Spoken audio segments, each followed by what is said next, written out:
സമൂഹത്തിൽ നടമാടുന്ന തീവ്രവാദ പ്രവർത്തനങ്ങളിൽ സർക്കാർ നിലപാടുകൾ അപകടകരമെന്ന് കെ.സി.ബി.സി വാർത്താക്കുറിപ്പിൽ അറിയിച്ചു. കേരള സമൂഹത്തിൽ ചില തീവ്രവാദ സംഘടനകളുടെ സാന്നിധ്യമുണ്ടെന്നും അവരുടെ പ്രവർത്തനങ്ങളെക്കുറിച്ച് ജാഗ്രത പുലർത്തണമെന്നും നിരവധി മുന്നറിയിപ്പുകൾ ലഭിച്ചിട്ടുള്ളതാണ്. സമീപകാലത്തെ ചില സംഭവങ്ങളിൽ നിന്ന് ഇത്തരം ആശങ്കകൾക്ക് അടിസ്ഥാനമുണ്ടെന്നും വ്യക്തമായിട്ടുണ്ട്. കഴിഞ്ഞയിടെ കേരള ഹൈക്കോടതി തന്നെ തീവ്രവാദ പ്രവർത്തനങ്ങൾ നടത്തുന്ന ചില സംഘടനകളെക്കുറിച്ച് പരാമർശിക്കുകയുണ്ടായിരുന്നു. ഇത്തരമൊരു സാഹചര്യത്തിലും ശരിയായ വിധത്തിൽ ഇടപെടലുകൾ നടത്താൻ സർക്കാർ തയ്യാറാകാത്തത് ദുരൂഹമാണ്.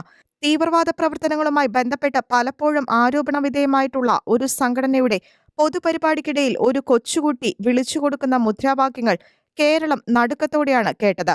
തങ്ങളെ എതിർക്കുന്നവരെ കൊന്നൊടുക്കാൻ മടിക്കുകയില്ല എന്ന ഭീഷണിയായിരുന്നു നൂറുകണക്കിന് പേർ ഏറ്റുവിളിച്ച മുദ്രാവാക്യങ്ങളുടെ ഉള്ളടക്കം. അതീവ ഗുരുതരമായ ആ വിഷയത്തിൽ പോലും യുക്തമായ നടപടി സ്വീകരിക്കാൻ മടിച്ചു നിൽക്കുന്ന സർക്കാർ ഇത്തരം തീവ്രവാദ പ്രവർത്തനങ്ങളെക്കുറിച്ച് പ്രസംഗത്തിൽ പറഞ്ഞു എന്ന കുറ്റം ചുമത്തപ്പെട്ട വ്യക്തിയെ ജയിലിലാക്കാൻ കിണഞ്ഞ് പരിശ്രമിക്കുകയും ചെയ്യുന്നു.